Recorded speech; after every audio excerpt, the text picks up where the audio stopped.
Have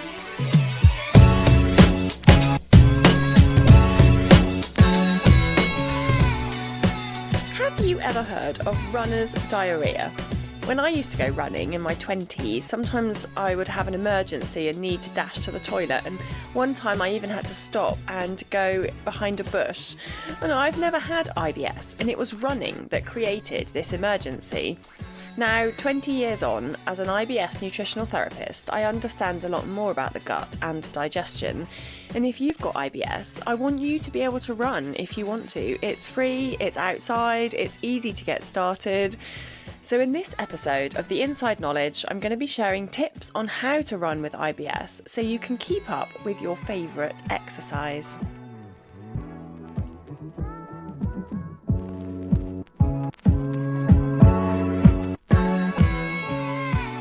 Hello! Welcome to episode 21 of the Inside Knowledge podcast with me, Anna Mapson. And this is a podcast for people with IBS. Today, I want to talk specifically about running, but also about any kind of exercise and how it can affect your digestion.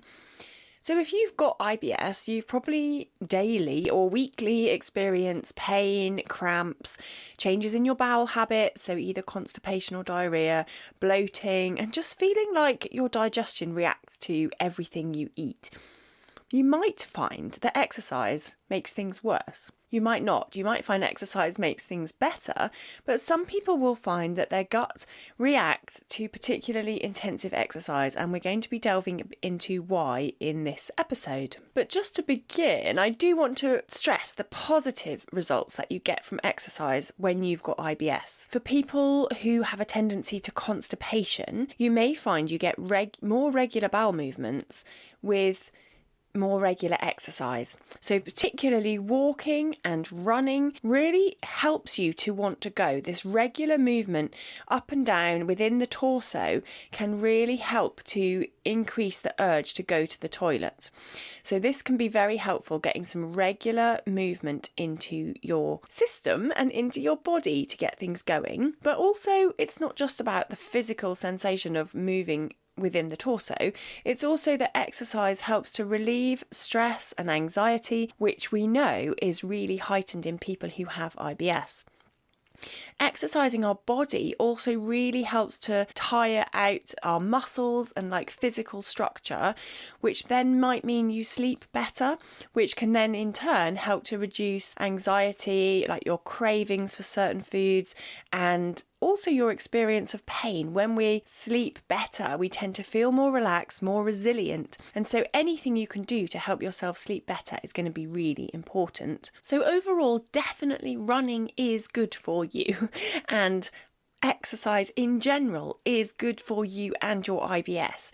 But some people will find that they get this runner's diarrhea, and it might not necessarily be related to having IBS, but there's something particular about very high intensity exercise, and particularly running, that seems to set off these episodes of diarrhea and cramping. For people who do really intensive, like ultra marathons, where they're running 100 marathons in 100 days and crazy stuff like that. One study found that 93% of all these runners had some digestive issues, and 45% of them had quite serious symptoms. So this seems to sort of show that this really high intensity exercise can lead to potentially a more of a leaky gut situation. That's because the blood is rushing away from your digestive system to your skeletal muscles for a really long time and so intensely, and that impacts on your gut. Some of the enzymes which are produced in exercise, like when we're exercising really heavily, you can create some additional enzymes, and these cause the tight junctions between your gut cells to loosen, which can then lead to a slight increase in toxins, which are called lipopolysaccharides, and these go into the blood, and these can then cause more issues. Now, again, I'm not trying to put you off doing intensive exercise, because there is ways that you can get around this. And these are particularly for people who do really intensive exercise as well, or like HIIT classes where you go really hard for a set amount of time. It's something to do with this very intense exercise. It's like the oxidative damage during the exercise just causes a bit of disruption in your gut. It's partly the fact that you're getting additional enzymes which are produced during the exercise and all the blood going away to your arms and your legs, like to keep your body moving. But what is also really key is that these symptoms are worse in people who are less fit. So what I think is important to stress is that if you build up your fitness levels slowly, these symptoms are less likely to happen. It's when you're working way outside of your range that you get these symptoms. And this is where you can build up slowly. So if you want to start running, try and do a set program like the Couch to 5K, where they really coach you through bit by bit and try and build up slowly. Because if you go in and just start running really fast and really intense, it's much more likely that you are going to get some of these symptoms. They have actually shown in scientific studies that people who are fitter have reduced levels of that lipopolysaccharide in their blood after a race compared to people who are slightly less fit. So highly trained athletes had much lower levels compared to those who were struggling to complete the race, for example. The people who had more of this lipopolysaccharide in their bloodstream reported more symptoms like nausea, diarrhoea and vomiting, whereas people who had lower levels, who were fitter, which kind of makes sense if you think about it, they didn't get such problems. You've heard me use this word, lipopolysaccharide, and I thought I'd just explain a little bit about it before we go back to running. So it comes from the outer membrane of certain type of bacteria that you have in your gut. So lipo is the fat, saccharide is a sugar, so it kind of creates the outer membrane of certain types of bacteria. We don't necessarily not want to have any of these bacteria in our gut, but we also don't want them to overgrow and to have loads of them, because this lipopolysaccharide can cross the blood-brain barrier and it can create low-level chronic inflammation, which can be the driver of some ongoing conditions.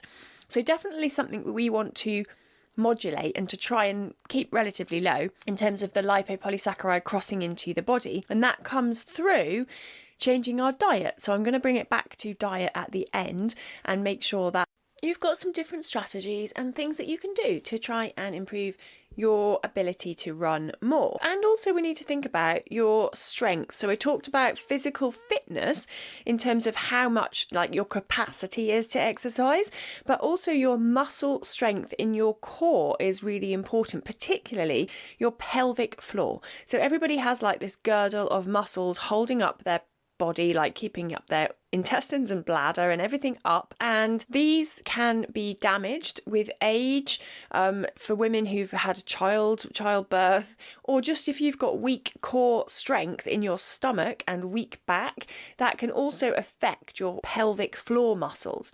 So if you struggle a little bit with holding things in, then you might need to do a little bit of work on your pelvic floor, and that can potentially lead to improvements in the ability to hold it in if you need to dash to the toilet.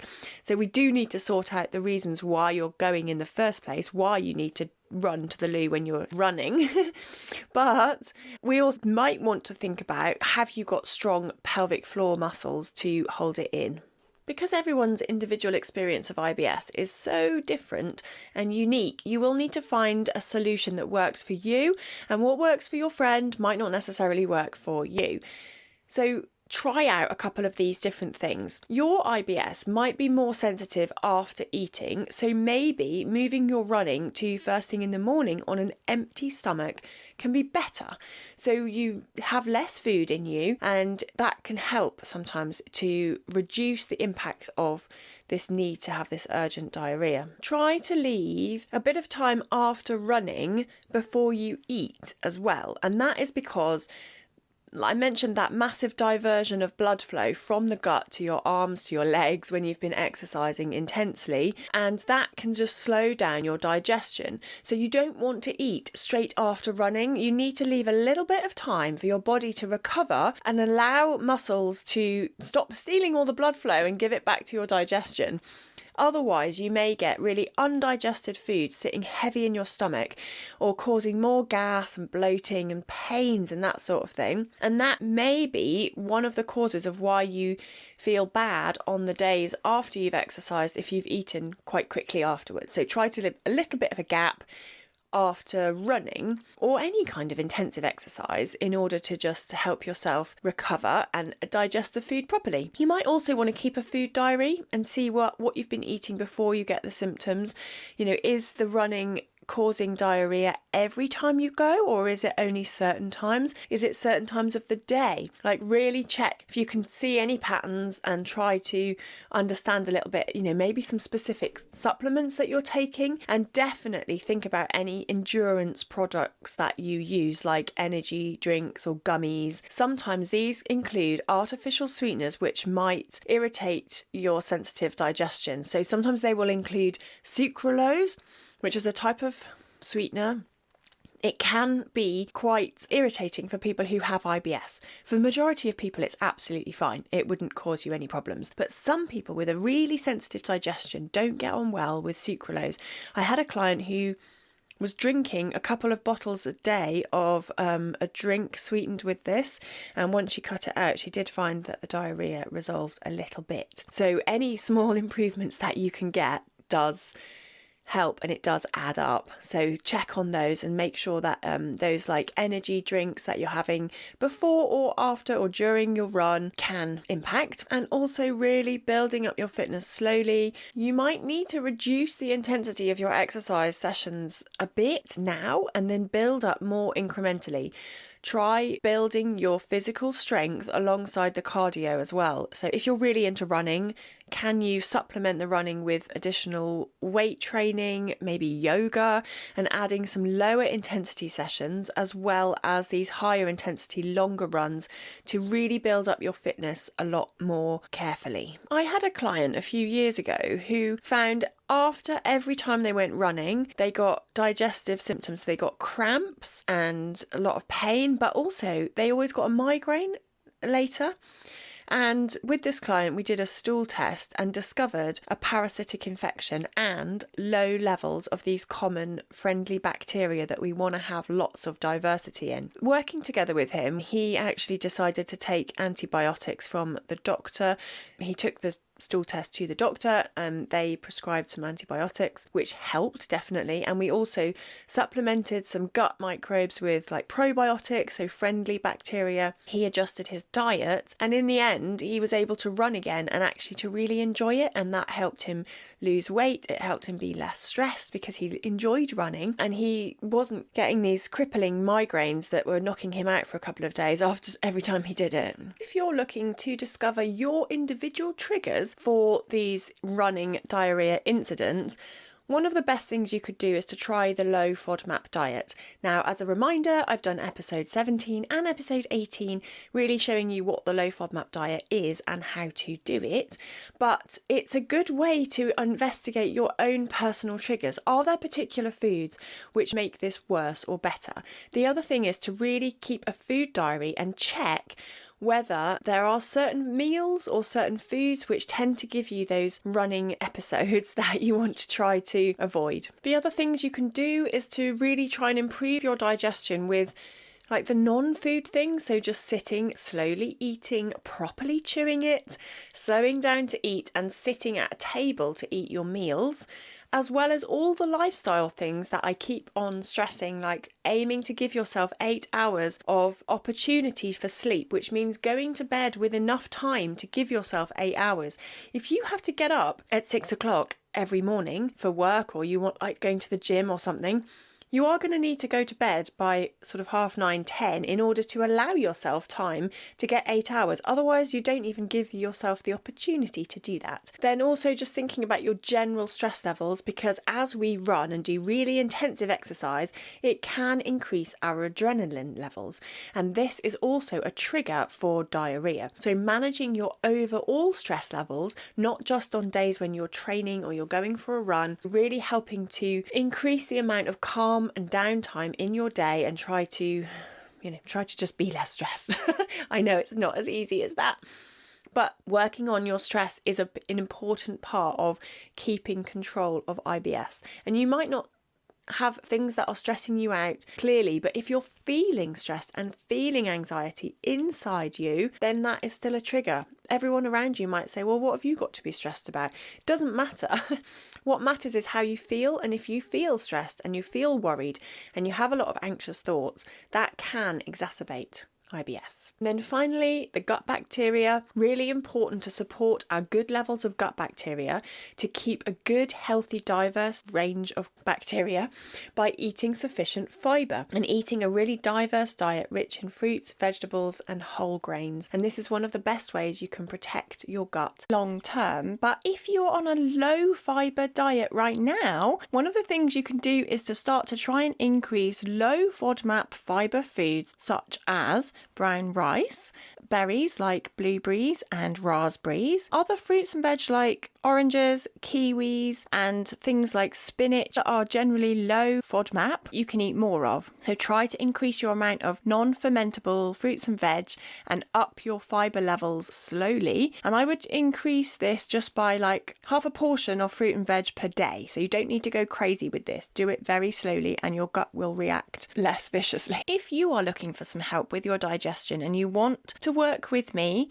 I've got two options. One is to work with me individually over 3 months, where you get a lot of one-to-one calls and we work through your individual problems. Or I have a group gut reset, and I want to talk to you a little bit about that today. It's an opportunity to get some support with your digestion, but do a lot of the calls in a coaching session so that you're also with other people and you can learn from their experiences. I've been running this now for just over a month and I absolutely love it. It's great seeing people supporting each other, but also a lot of people have found that they've improved within that first month.